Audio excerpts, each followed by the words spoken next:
Luis Alfredo Garavito Cubillos was a Colombian serial killer, sex offender, and necrophile who sexually assaulted 200 victims before torturing them and killing them. He would prey on young men and little boys from 1992 to when he was caught in 1999 in Western Colombia. Garavito and his siblings were neglected when they were kids. He described his father as a womanizer, and his parents fought frequently. He claimed he had the misfortune of being in a family that spent its time arguing, fighting, and throwing words of great caliber, and that his father physically abused his family. Consequently, Garavito and his siblings hid from their father. Garavito claimed that his strict father only interacted with him for work-related purposes and errands, and that his father frequently berated him. Attending Simon Bolivar School in Ceylon, he was teased often and ridiculed by other children, and struggled to learn most subjects. In order to help his family financially, Garavito's father pulled him out of the 5th grade to have him work for money. As a result, he was discouraged from associating with girls or establishing friends in order to devote all of his attention to earning money for their impoverished family. Garavito claims that the pharmacist, who also happened to be the family's neighbor, sexually assaulted him while he was there for a normal vaccine checkup that his father had accompanied him to.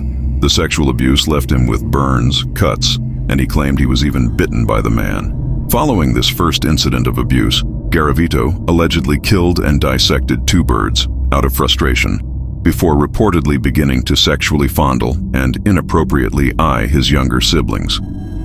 Garavito also alleged that he molested a 6-year-old boy in 1969. According to family and friends, Garavito became very withdrawn, extremely aggressive, and quoted, "ready to take revenge on the world." The family relocated to Trujillo in 1971. He did not disclose the experiences until his arrest for fear and belief his family would not believe him. Soon after arriving in Trujillo, Garavito was shown heterosexual pornography by a neighbor who mocked Garavito's for being disgusted by it. Garavito then went on to beat the neighbor and sexually assault him.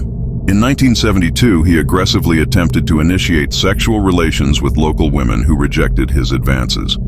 The same year, he was evicted by his mother for attempting to sodomize a 5-year-old boy, and again in 1973 after an attempted assault on a 6-year-old boy at a Bogotá train station. The boy screamed and Garavito was briefly detained, explaining he only wanted to lightly molest the child in response to an attempted rape charge.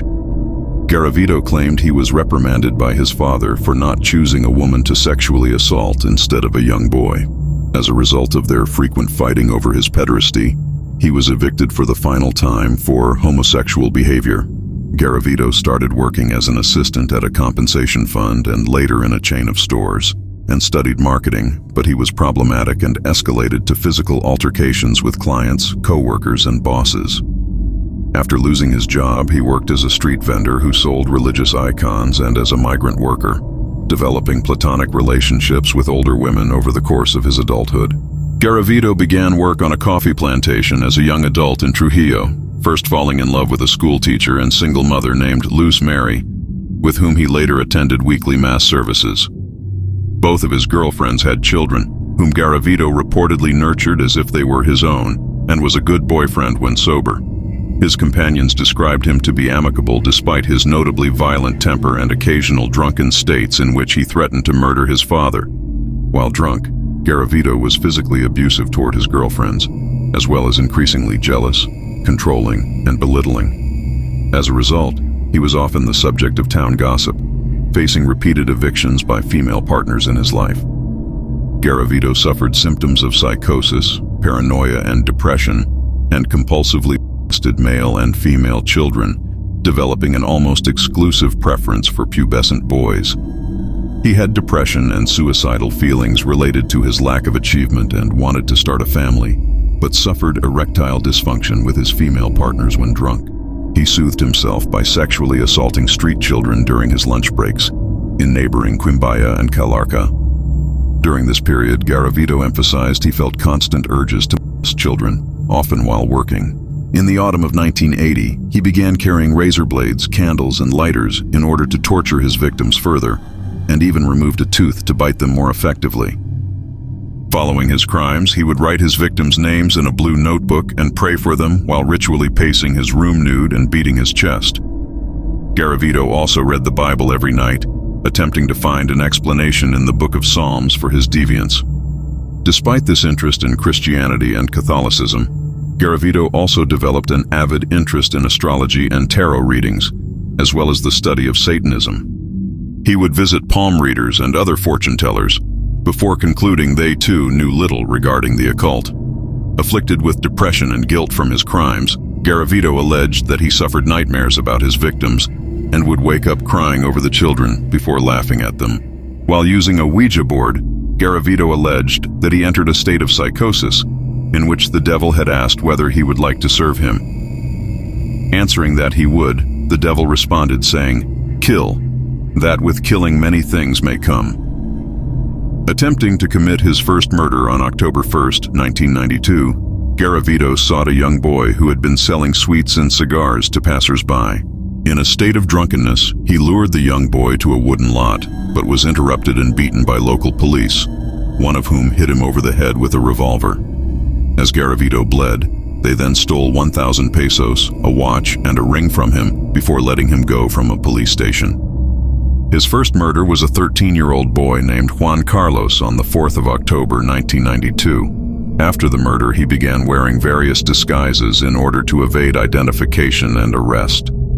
Known locally as Goofy, a generous man who gave to children in Trujillo, locals went out of their way to keep documents for Garavito.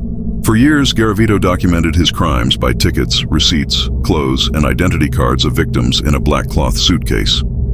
Garavito left the suitcase with his sister Esther before giving it to Luz Mary.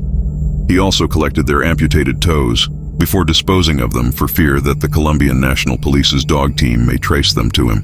In June 1996, Garavito complained to Luz Mary of losing his temporary job as a salesman for air fresheners, begging for a place to stay in exchange for food and financial relief. Wary of Garavito for his alcoholism and temper, she took him in briefly with hesitance. Garavito then suffered a hard fall in the Guacamayas neighborhood of Bogotá, breaking his leg in August 1996.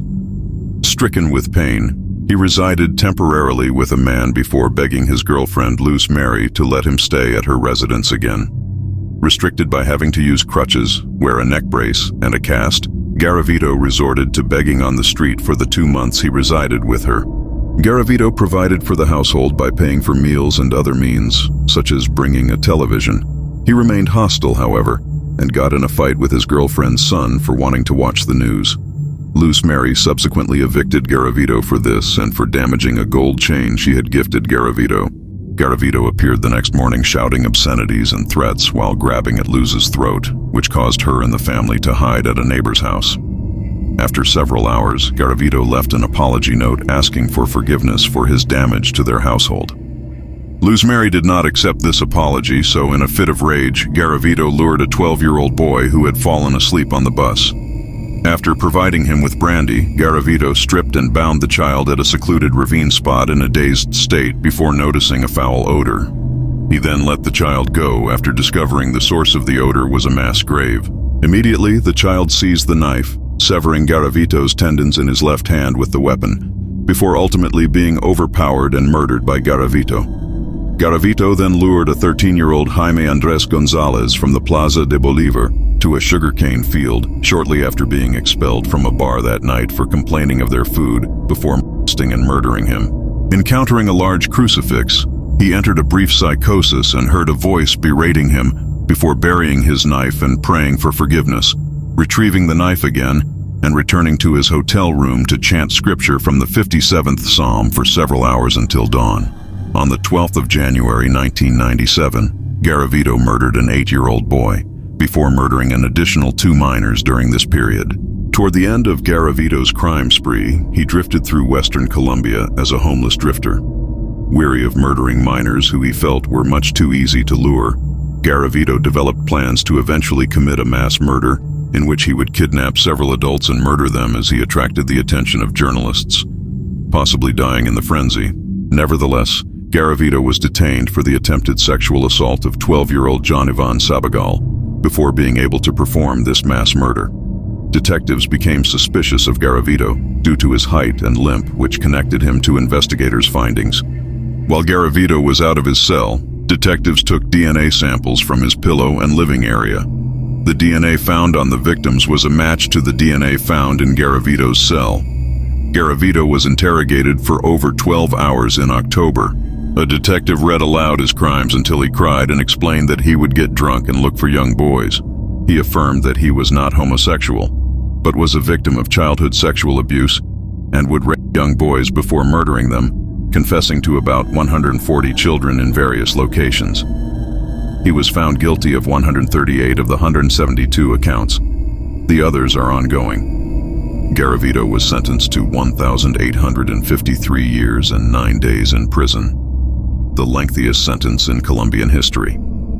However, Colombian law limits imprisonment to 40 years, and because Garavito helped police find the victims' bodies, his sentence was further reduced to 22 years. He was held separately from all other prisoners because it was feared that he would be killed immediately. He could have become eligible for parole in 2023 when he had served 3/5 of his sentence. He ultimately ended up passing away in October of 2023 due to eye cancer.